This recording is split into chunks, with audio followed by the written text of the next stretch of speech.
so kind, staring out into space, asking God to hear my case, trying to think of all things past. How long will my memory last? But purple angel, purple angel, purple angel, you're next to me. Well, hello, everyone, and welcome to Alzheimer's Speaks Radio. I'm Lori LeBay, the host and founder of Alzheimer's Speaks. Before we get started today, we always get new listeners, so I always like to tell people a little bit about us so that they have some background. Bottom line, Alzheimer's Speaks is an advocacy-based company providing multiple platforms that shift our dementia care culture from crisis to comfort worldwide. And we believe that by joining forces and sharing knowledge and just having these everyday conversations about life with dementia, that we can go ahead and remove some of the stigmas attached to memory loss and help people live a better, more purpose-filled life. We also believe that at our core, collaboration is the only way we're going to win this battle. And I know that's working thanks to each and every one of you. You see, your likes, your clicks, and your shares have had a huge impact on raising Alzheimer's Speaks profile. And by sharing our information, you got us awarded with the number one influencer online for Alzheimer's, according to ShareCare and Dr. Oz. Maria Shriver also picked up on us and called us an architect of change for humanity. So I really want to thank you for that, because none of that would have happened without you. And all of us have these spheres of influence, and we forget that there's a lot of people out there that are dealing with dementia that just haven't, come public yet. And I am a true believer that the more information that we can have in front of people, the more comfortable they're going to feel grabbing it when they need to. I'd also like to invite you to be a guest on our show. We interview everybody here. We think everyone's voice is important and that we need to respect everyone's opinion. So we have interviewed lots of people with dementia, family and friends that are dealing with a loved one, business professionals, large and small companies and organizations, advocates, movie directors, authors, singer-songwriters, you name it. We would love to hear your thoughts and your perspectives on dementia and how we can make the world a better place with it. I'd like to give a shout out to the Alzheimer's Research and Prevention Foundation, along with Move for Minds, which is an event that Maria Shriver puts on annually, and a company called the Call Alert Center, which is great if people are wandering. Now, today, we are going to be hearing from Carol Whitlatch, and my co-host is going to be Craig Hankey, who lives with dementia. So I'm going to have Craig go ahead and introduce himself, tell people a little bit about his diagnosis, and then I'll introduce Carol. So, Craig, it's in your hands. Okay. 58 years old. I was diagnosed at age 55 with Lewy body dementia and Parkinsonism symptoms. Suffered from hallucinations, REM sleep disorder, and night terrors. Wow, that's a handful. That's a handful that you're dealing with. I so appreciate you joining us today, Craig, because I think the voice of people with dementia needs to be raised, and we really need to respectfully listen to their wisdom and insights that they have. So thank you for taking this next hour to spend with us here at Alzheimer's Speaks. Next, I'm going to introduce Carol Whitlatch, who is the Assistant Director of Research and Education and Senior Research Scientist at the Benjamin Rose Institute on Aging. And for over 25 years now, Dr. Whitlatch has studied a variety of topics related to family caregiving, including developing and evaluating intervention programs, including the SHARE program, which stands for Support, Health, Activities, Resources, and Education. I love that. The SHARE program. And also choice and decision-making in caregiver and care receiver dyads, And she is also working with the autonomy and functioning in the African American caregiver family, which I think is really important. Last, I just want to mention that Dr. Whitlatch is also an adjunct associate professor at the Case Western Reserve University's Department of Sociology, where she has served from 1997 to 2012, and as an adjunct professor at Madeline School of Applied Social Sciences. So welcome, Dr. Whitlatch. How are you today? Thank you, Lori, for having me. I'm doing just great. Craig, thank you also for joining us. You add a richness to this discussion that's not complete without you. So thanks so much for joining us today as well. Thank you. Well, great. Welcome. Let's go ahead and start first, Dr. Whitlatch, with, explain to us exactly what SHARE is. I had mentioned that SHARE stands for the Support, Health, Activities, Resources, and Education. But where does it go from there? That's the title. So what's the guts of the program here? So, Laura, if I could go back a few years, actually a few decades, if I might, to talk a little bit about the origin of the program and how we got to where we are today. So would that be okay with you? Oh, sure. Craig? Great. So actually, almost over 20 years now, there's been a discussion around different service providers. And back in the late 90s, early 2000s, there was a lot of programs that helped persons with chronic illnesses, with dementia, with Alzheimer's, and there were also programs who worked just with a family caregiver. But what was unfortunate that we've tried to remedy since then is that these programs did not come together. They didn't have caregivers working with persons with their illness. One was working in one group, one was working in another group, so they didn't really do much talking together, at least in a structured way with an intervention. So we decided, well, let's talk to some of these families and see what kind of issues they have that might be helped by working with their loved one.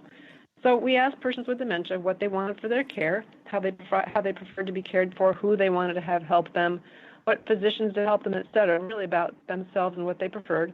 And then we asked their family member, their carer or caregiver, what they thought their relative would want for their care. And we found some interesting findings. I'm not sure if either of you want to make a guess here, but the answer quickly is that the persons with dementia had very strong opinions of how they wanted to be cared for, their care preferences, and also what they valued for their care values. And the persons who were caring for them, their loved ones and family members, had a general sense of what was important, but not a real specific sense. So we thought, this might be a place where we could have discussions that really help both members of that care dyad, as we call them, really understand each other. So that's where SHARE sort of started. Many of the families who we interviewed from our research project said, I've got to talk about this with my loved one. I'm not sure if I know all the answers to this. And so that really was what prompted us. This is really a grassroots-based intervention that we created. So what we did is we took the families and we brought them together, and they meet at home with a family specialist, their SHARE counselor, and they talk about these things, what's important to them. They talk about what they want for their care, what the relative wants, what the caregiver can provide. And we find that they come to a greater sense of acknowledgement, a better sense of how they want to be treated and what to expect in the future. We also give them education about the disease, what to expect, what other people have seen, what other people have gone through. And that really leaves a great deal of stress for both the person who's living with dementia as well as their family member, because they understand what they want, and the caregiver is able to speak then for their relative if there comes a time when they cannot speak on their own. And that gives persons with dementia, we've found, great ease. There can be some challenges to the discussions that everybody goes through. As you all know, persons with dementia have very strong opinions, and these opinions last for a few years. So it's not as if they're changing their minds every minute about how they want to be treated. They're fairly specific about how they want to be treated. And that's what SHARE gets to. The SHARE program from Benjamin Rose then really helps families understand each other, plan for the future, so that now they can live with much more ease, to know that their future is well cared for and well understood. So that's sort of in a nutshell how we've gotten to where we are now, and SHARE has really helped many families, actually over 500 care dyads, to really help understand each other and to make good change for the future. Okay. So that's kind of a lot for an introduction to it, but let me just see if you have questions about it before I give some other thoughts. Sure. Craig, do you have any questions at all? I noticed when you introduced Carol that you said something about Black families. And And I was just wondering if there's any percentages of blacks versus whites or any other race that have dementia. I have to say I don't know the figures specifically at this point. I know that it's dementia and Alzheimer's, Lewy bodies as well. It's fairly far-reaching. African American families are as likely to get it as any other ethnicity or racial group. So it's widespread. Millions of people, regardless of their background. Does that answer your question, Craig? Yes. Say, Carol, And do then you? I'm going to interrupt. I'm going to interrupt just a second, Craig. Carol, do you by chance have another phone number? You're kind of cutting in and out. Oh goodness. I wonder if there's background stuff. Let me see. Let me see if I can get you on my cell. Do you want to try calling my cell, Lori? Yep. Why don't we do that, and then we can pick up where we left off and just edit in. I think it'll be fine. Okay. Hello. Okay. That sounds. Is that any better? Yep. I think so. So we can go ahead and pick up where we were at. Craig was asking about African Americans and if you had any statistics on that. And you said that you didn't, and I don't offhand on that either. Okay. But it's definitely a group that needs to be addressed because we know they're out there, but pulling them into support and stuff has been a little bit difficult for many organizations. Craig, do you remember you were going to ask another question, and I cut you off, and I should have asked you what that question was before I did that. Yes, I think it's very important that caregivers know what we as care receivers need. I think living wills are very important in that situation because there's definitely certain things that I don't want once I get to a certain stage. When I don't remember my name or other people's names around me, I don't want any kind of life support systems put in place. So I think living wills are very important to have. That spells everything out in detail what you wanted to have done with your life once you get to the final stages. Yep. Now, Dr. Whitlatch, with SHARE, is it really all about having these conversations and getting people to talk about their wishes? Exactly what it is. Yep, it's absolutely. It's very structured though. It's not just any questions. It's very specific questions. For example, what doctors do you want to have care for you? What family members do you want to have care for you? What family members do you not want to have care for you? Because there is that support that people offer that sometimes doesn't really hit the mark right. So you have thoughts about who you want to have care for you. We even ask questions about relocation and moving to facility or to some place, another home, another apartment that has some type of support for you, either meals or housekeeping, all different kinds of things, really, from the beginning and the early diagnosis. We talk about that, as well as have people project out to their future, really to talk about what they value for their care and what they think is important and what they hope their family member who's caring for them can provide for them. So It's about discussions. It's about definitely understanding each other's preferences and what the caregiver is able to do. Okay, great. Can you tell us a little bit more on, you've kind of shared with us why it was developed and, you've addressed some of the needs, but how exactly does the program work? Is it a one-on-one? Is it classes? Is it an app? Is it able to be shared on all of the above? What does it look like? A little bit of all of that, but not everything. So I can tell you specifically. Let me tell you about some of the most important parts of it. First of all, the SHARE counselor is very well trained. They go through an online program that is about 9 to 12 hours, depending on what they need. So they're well trained, and they work with a family, typically in the family's home. Although some of our sites have families come into the organization, but typically how we've done it in the past is that the SHARE counselor comes to the family's home, and they talk with each person together, and then they get a little bit of separate time. So each person, the person with the diagnosis as well as the caregiver, speaks separately with the counselor just to get some issues out in the open that might be a little sensitive. And they come back together, as I said, there's time for them to speak together and separately. They have 5 sessions that they do this with their shared counselor they're involved with. They have an optional family session as well. Over the years, many of our shared families said, I need to talk to all our families, not just my family caregiver. So we listened to that and really decided that it was best if there was one session where the whole family could get together, if the family wanted to, and the shared counselor could guide that discussion. And that's really important because for those family members to see what their possibly mom and dad have been talking about really helps them understand what they'll need to be doing in the future. So it really opens up that communication. So again, 5 sessions with their counselor, a possible family session as well. And there's 2 aspects of this intervention that are very unique but very useful. One of them is about care values. And so the person with the diagnosis talks about their care values, what's important to them as far as autonomy and independence, help from family and friends, social engagements, safety, etc. And there's a ranking that we can do with that so that you can see what's most important to someone. So for Craig, maybe being independent is more important than having a choice in who cares for you. And that we have this discussion so that the family caregiver can see what's important to their relative. And with that information, they can go forward knowing that they can remember, well, not being a burden to my family was important to Craig, or having a say in who helps out was important, and they can make those decisions best on their understanding of their relative's care values. So that's the first sort of foundation for share. And then what we do is we move from there to this discussion around who would you like to help out.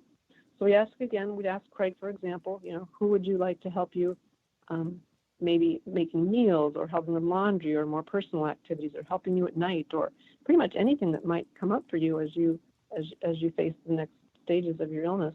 And this works for people with chronic conditions and dementia as well. But then we get a sense of who you might want to help out in these different types of activities. And then what we do, which is kind of unique, we have a magnet board or else an iPad app that actually gives 3 circles. And one circle is caregiver, one circle is for family and friends, and one circle represents paid service providers. And each of those circles then, we put in what task the person with dementia would like to have done by, say, a sister or a brother or a daughter. And we have these 3 circles that have little tasks in them, in each of them. And you think, well, what might those circles look like? What circle is more full or what circle is empty? What would you might think about that? And what we find is that, by and large, pretty much 100%, that caregiver circle is really heavy, really overloaded with tasks that the person with dementia wants them to be in charge of. And so when the caregiver sees that, they think, oh my gosh, I know that's what he wants, or I know that's what she wants, but with that circle that full, it makes me feel very overwhelmed. And the person with the diagnosis can have empathy and say, I want you to do a lot, but I see that it's just too much, so let's try to get some other people involved. So we have these 3 circles. Again, the caregiver circle is very packed, really overflowing with tasks that everybody knows that they will be doing. And what we create then is a balanced circle diagram. Each circle, we hope, has a more equal number of tasks in it so that you have a much more balanced plan of care and not nearly as overwhelming for that one family caregiver. Let me just stop for a second because I have some other things to talk about regarding the intervention. What's next? But I wanted to make sure if you have any questions, I can answer them before I move forward. Sure. Craig? Or Craig, maybe your reaction to it. I think it's very important because the caregiver itself can be overloaded. I know that just from my wife alone. So it'd be interesting to know if they could work with those circles and take some of the tasks out and let someone else do certain tasks that the caregiver wouldn't have to do. And that's exactly right. That's exactly what we do. And the idea is to have someone who has been diagnosed. It's empowering to be able to pick up these magnet pieces and put them in another circle or work with their family caregiver to see what they would be willing to give up. Some caregivers want to do it all, but maybe just giving up 4 or 5 tasks is really helpful to them so that they can maybe go exercise or do something that's good for them, just to have a little time to themselves or time to rejuvenate. So it's important. You're absolutely right that caregivers then know that they can have some help if they can. Yep. Dr. Whitlatch, I had a question. You had mentioned that there were 5 counseling sessions and then one kind of a family session. Now, Is this with both the care partner and the person with dementia, or Are they together through this whole process, or Through is the whole process? Mhm. Yep, through every session. Through every session, both people are are being helped and working with their shared counselor. Maybe what I wasn't clear about is there are certain sessions where they meet separately. So Mhm. maybe what the caregiver might go into the next room and do some dishes or do something else, but there's time separately with each person in that dyad to speak with their shared counselor. Okay. But yes, every session has both people in it. Yep. Okay. And then the way these are set up, do these sessions have to be, do you have to physically be there, or are you doing any of these virtually now?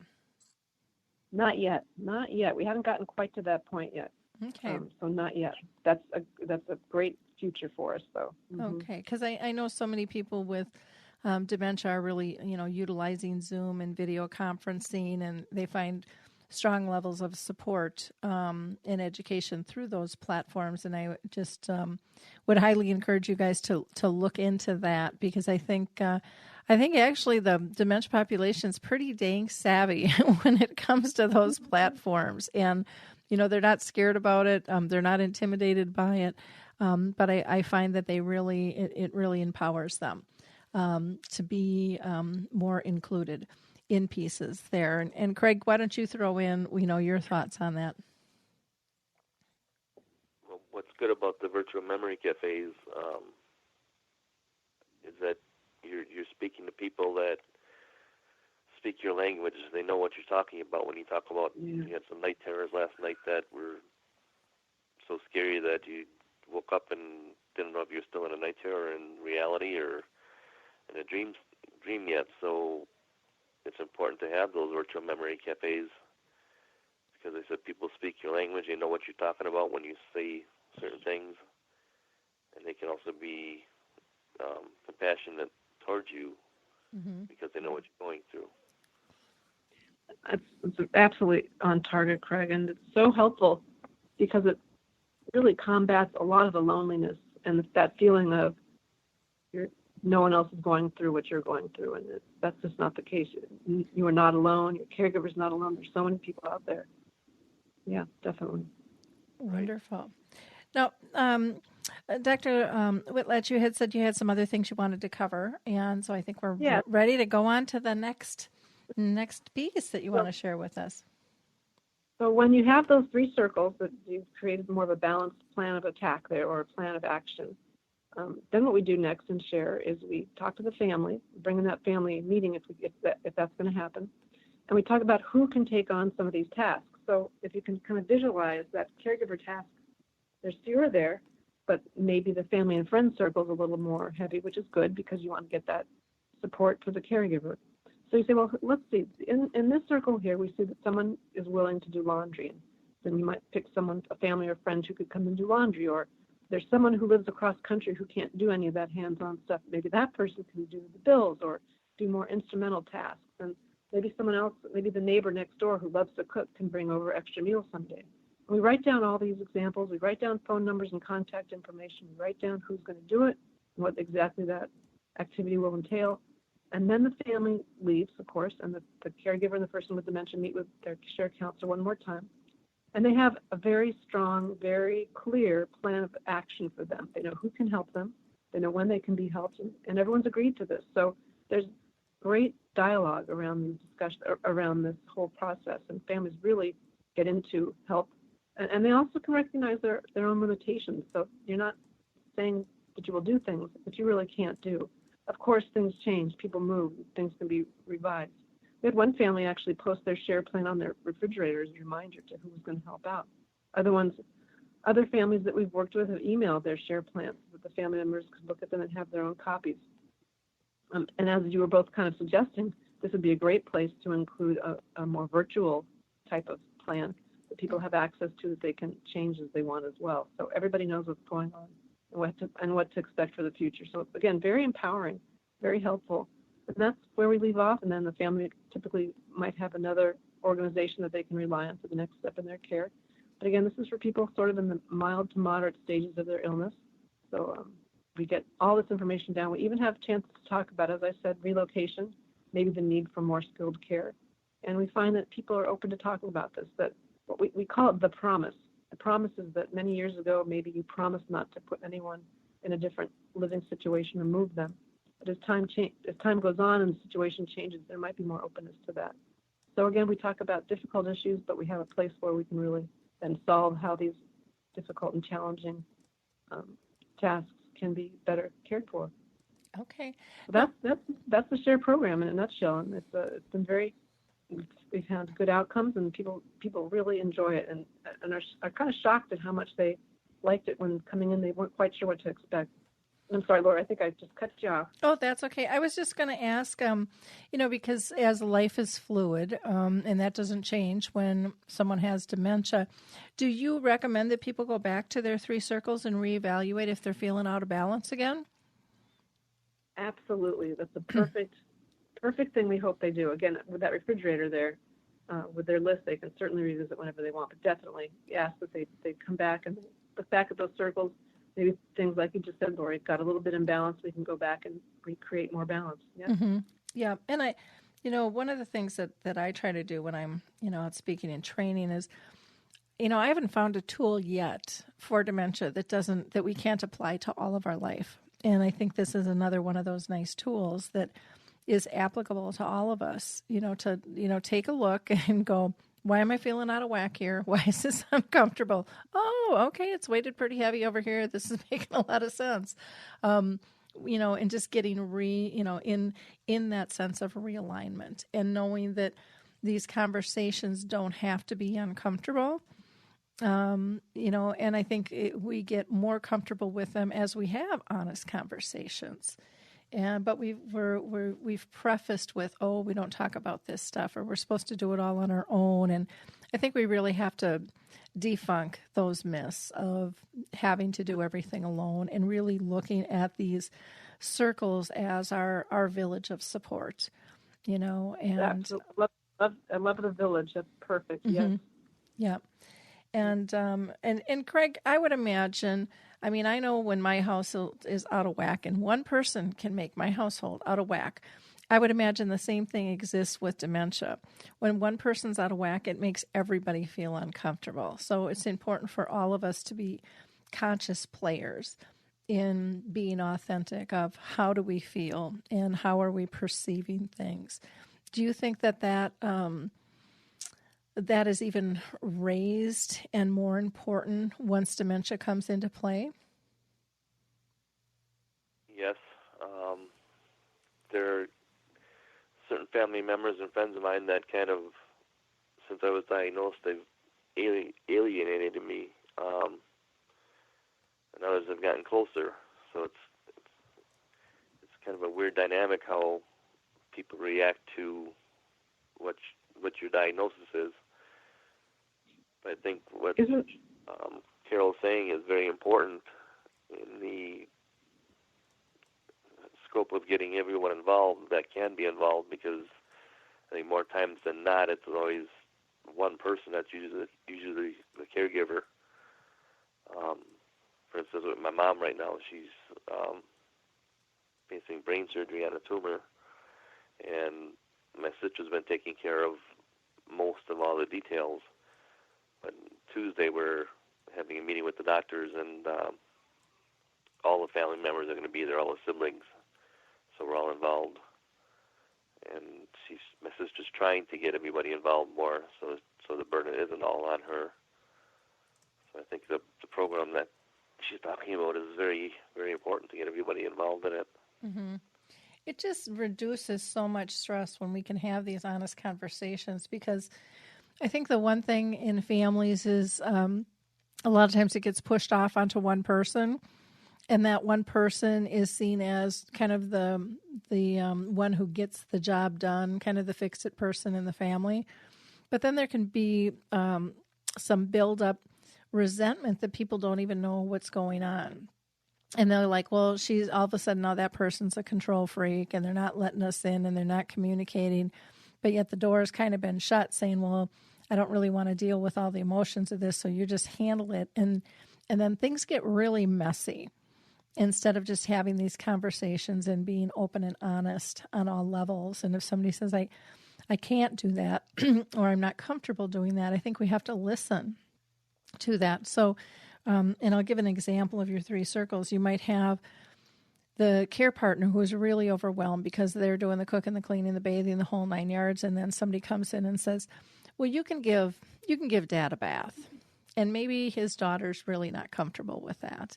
And I think we have to respect that, because if the daughter's not comfortable assisting in that type of task, it's going to make the person with dementia uncomfortable, and it's going to have that ripple effect. And so if she's more comfortable doing cooking or cleaning or financing, maybe that's a better position to put her in. So I think we have to take those things into consideration as well.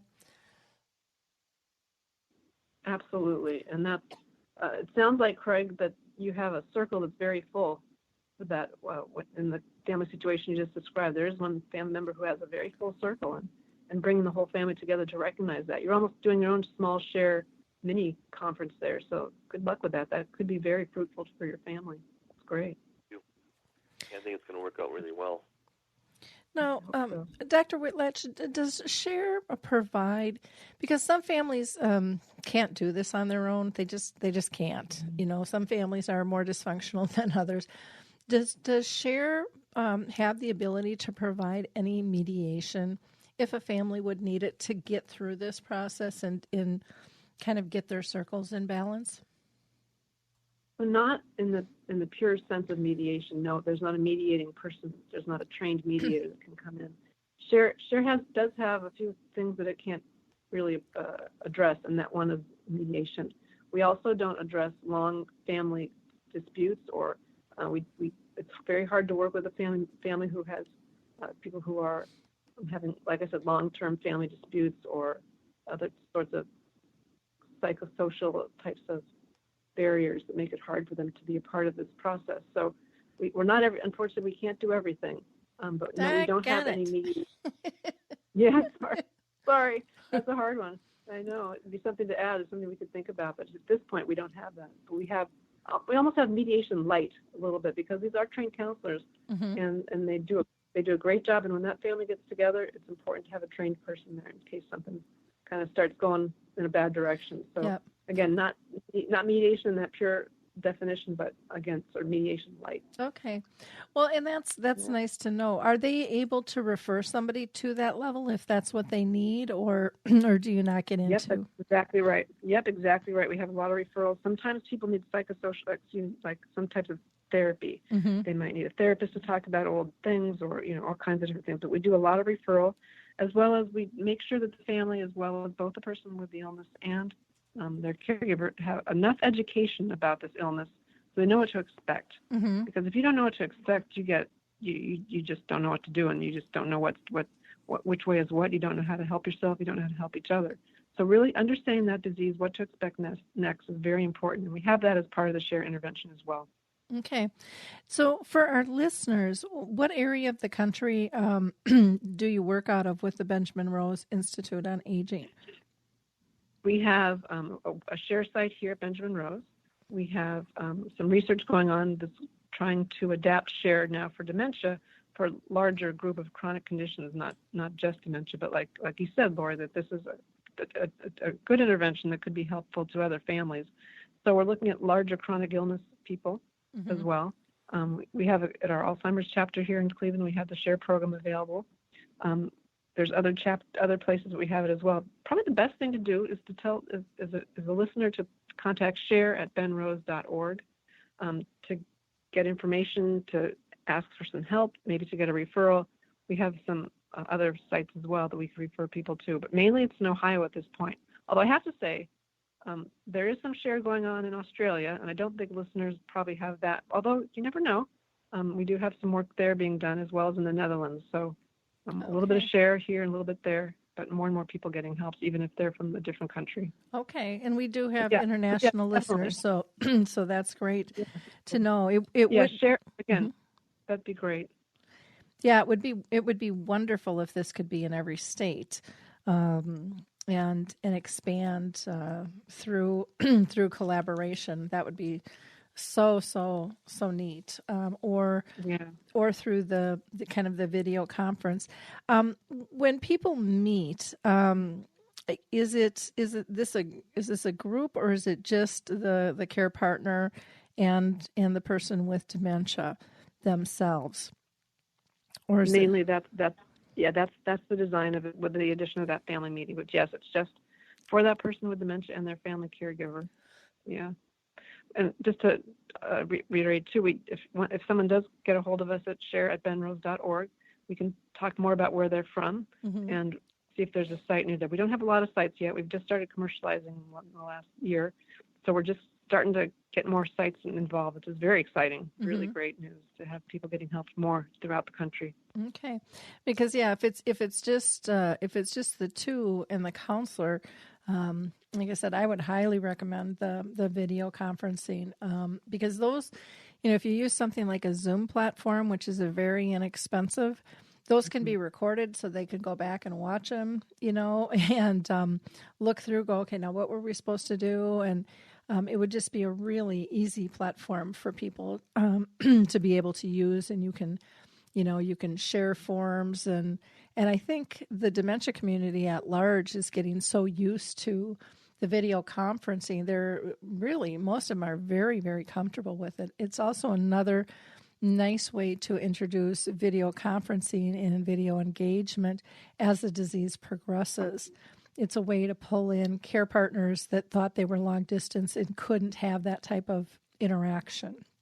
And so I think there's a lot to be said in terms of that platform, even just being a teaching tool in and of itself in terms of how we communicate and the power of our ability to communicate. And I'll just give you a quick example of myself. I didn't realize, I knew the power in terms of the support groups and everything, but as a care partner, I didn't understand the power of using video conferencing. And so when my mom was actively dying, I actually had a couple of keynotes in another state. So I was in Arizona, and my daughter had called, and I had prepared myself just to talk to her by phone, even though I knew she was pretty much in a coma type state.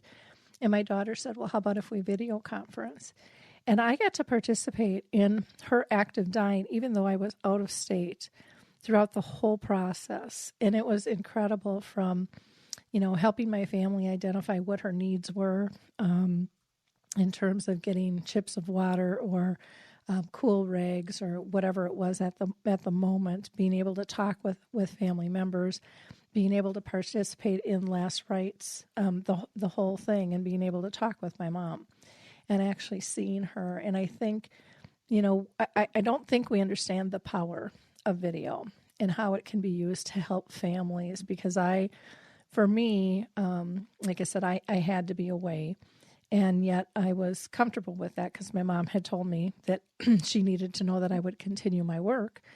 But yet it was such a huge life lesson of that power of connection, of something that I didn't even cross my mind, and I'm in the industry and I use it all the time.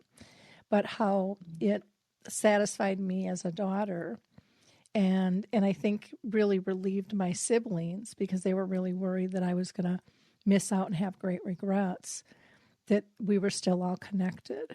And so that's my 2 cents on video conferencing. But I think that what you're doing could raise awareness of that even more, in the simplicity of using it to boot with that. So, Craig, anything you want to add on that? I was just going to ask what do you do with what does Carol or her counselors do with the person that doesn't want to participate at all? Like a family member, Craig, do you mean, who doesn't want to participate in the care or in the whole family experience? Right. That's very hard. Yeah, very hard. I'm sorry. Go ahead. I was wondering if there's a way of encouraging them, because my one brother, for instance, isn't very motivated as far as being a caregiver for my mom. So I was wondering if you had any thought that we could do to help get him encouraged more to be more of a part of the network. very hard, and SHARE has its challenges as well, trying to get those family members involved. So unfortunately, there's no answer for all those family members who can't or are unwilling to be involved. SHARE just, does its best to try to get those who can. Sometimes what we see is those who don't want to be involved, once they see what's going on, they hear other family members talking about it, then they kind of scooch in a little bit, but that's not always the case. Sometimes they're just family members who you really just can't engage. And best to, sadly, but really the reality of it is just kind of move on and see if they'll catch up. If not, make sure that whoever's being cared for gets the best care possible, and that family caregiver isn't experiencing any extra stress. It's hard, easy for me to say, I know, but we've had families with those situations. Yeah. Well, it's kind of like someone who is an alcoholic or addicted to drugs. They're not going to change till they're ready, or someone who needs to lose weight, or, the list, we can go on and on and on and on of things that we think, people should be different. And I think one of the best things we can do is lead by example, accept where they are, and hope and pray that they get it, because they're missing out on an awful lot. But you can't make somebody change who doesn't want to with that. So I think the gift there in terms of life lesson is learning to let go of that, because it can destroy a whole family trying to fix one person and get them on board, and it distracts from you being able to give true, authentic, person-centered care to the one who you're gathering for, and really sidetrack, and we can lose sight of that, I think, very, very easily as families sometimes. I agree. Yeah, absolutely. Dr. Whitlatch, anything else that you want to add about your program, SHARE? One thing I want to add, Lori, I just want to go back to your comments about the video conferencing and the Zoom and even Skype. Such a great idea. It's definitely something we want to put our sights to, and you'd be such a great advocate for it. Maybe we'll have to get you a letter of support from you to our next grant, because it'd be great to write a grant on this and have your involvement, because I'm sure there's someone out there who would love to fund something like that. It has such great potential, so thanks for giving us that great encouragement. Oh, I'd love to write a letter. I do a lot of that for people, so feel free to shoot something to me. Yeah, that's really good. So I guess the last thing for SHARE is just next thing I'm thinking about is that to make sure families know that they're not alone. Caregivers and persons with illness, they're not alone. Just to really remember that with all that information on what someone values and what they prefer for their care, is the lesson to ask for and accept help, both the person who's got the illness and the person who's caring for them. You ask for help and accept it when you get it. And if it's not quite working right, see if you can adjust it. But be out there. Lori, what you started with this for today was about the stigma of all these illnesses. And if people would ask for help and get people more involved, there'd be so much less stigma. Stigma is such a barrier to moving forward in your personal relationships. It's just something we need to really, really focus on. And finally, just make sure that everyone, the caregiver especially, takes care of themselves. So for the caregivers out there who are listening, take good care of yourself. Everyone deserves to be healthy and well, and to recognize the hardships, but also the real gains that people get from this experiences. So many people talk about how much they've learned from their experiences as a caregiver, and what the relationship with their relative really was quite nice. So again, just take care of yourself and don't be afraid to do that. Great. So, and now the best way to reach out to you would be at benrose.org/share. That's benrose.org/share. Or is there a number that they can call you? There's a number for the SHARE, generally the SHARE line that where we're looking at helping customers, seeing if people want to buy this for their organization. And that would be benrose.org. Just call our general website, benrose.org. Okay, sounds good. And can you, are you comfortable telling us what the price is for the program? The price right now is for $3,500 for one license. Mm-hmm. And I'm thinking, so if like you're in an Alzheimer's Association or you are in a AAA, Area Agency on Aging, we also have private people doing this as well. That's how much their initial cost would be, $3,500. Okay. And then there's renewal fees that are much less than that over the course of the years that someone might be using it. Okay. Well, wonderful. That would be, I would really encourage everybody to start writing their grants for a program like this. I think it would be very, very helpful to be part of that. So, well, I thank you so much for taking the time to be with us today, Dr. Whitlatch. Craig, any last comments that you have? I just like the fact that she was saying that you have to ask people, because a lot of times people aren't aware of what they're capable of doing. That's right. So you ask. In my church, especially, if we need something, is a certain person out there, if you just ask them, they're willing to do it. But it's important to ask the question of people. Wonderful. That's right. Many people really do want to help and help give care, and we don't give them that opportunity. So it's, something we should be doing. Yep. Thanks, Craig. Yep. It's all about sharing information so people even know that it's out there to grab and to engage. And that's really, what got us started here with Alzheimer's Speaks, was feeling the lack of connection to services, products, and tools and events that are out there. And so we're honored that you both were able to spend time with us today and discuss the SHARE program. Again, that is about support, health, activities, resources, and education, and getting some wonderful tools to go through this process. So again, thank you so much, Dr. Whitlatch. Really appreciate it, and Craig Henke for being my co-host today. Lori, thank you so much. Thank you so much, Lori, for inviting me. It's been a lot of fun and very informative. Great. Well, thank you. In wrapping up, I just want to give a shout out to Leading Age Washington, where I was just out and did their keynote on purpose and passion, which was really fun for me to kind of look back at what I've done and how I got here and figure out that it really did all make sense of how I landed in this space. Also, it was such an honor to be one of the panelists for Maria Shriver's Move for Minds, which I would hope you all participate in next year's fabulous event in 8 different cities, and she's looking at growing that even more next year. I also, at Alzheimer's Speaks, we put together a trifold of helpful tips when dealing with dementia, and I would encourage you to visit our blog or our website and go ahead and request to get one of those. We'll be more than glad to send you a PDF of our tips that you can go ahead and use. This fall, again, November 11th through the 18th, we're going to be doing a cruise to the Caribbean, and we'd love for you to join us. We've put together a fabulous team. Cindy Lazinski from Northern Colorado, who is working with their dementia-friendly group there. Becky Watson, who is a music therapist. And then we have Harry Urban, Michael Ellenbogen, Lori Shear, and Mary Reed, who all have dementia.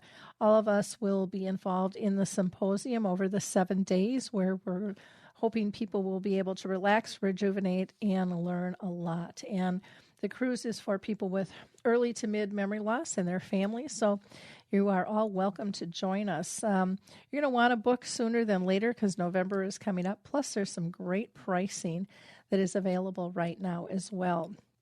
As far as Alzheimer's Speaks Radio goes, we've been doing this for 6 years, so we have lots of archived programs. So feel free to go back and take a peek at those. If you are new to our Alive and Social Network, you might want to check out What's for Dinner Tonight with Rachel Perrin, who is the culinary director for Kowalski's Markets. There they talk about all things for hungry listeners and can help you figure out what's for dinner tonight.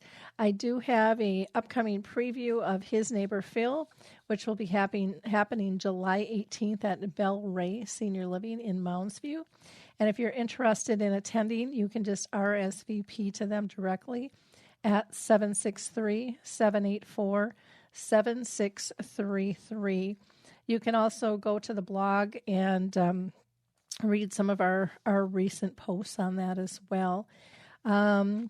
Last couple of shout-outs to the Alzheimer's Research and Prevention Foundation, who is doing a brain longevity therapy training. I would highly encourage you to check that out.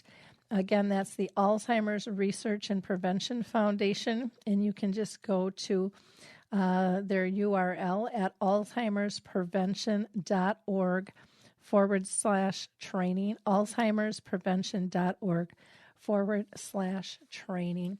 Thank you all for listening, and please share this episode. Have a wonderful week. Bye now.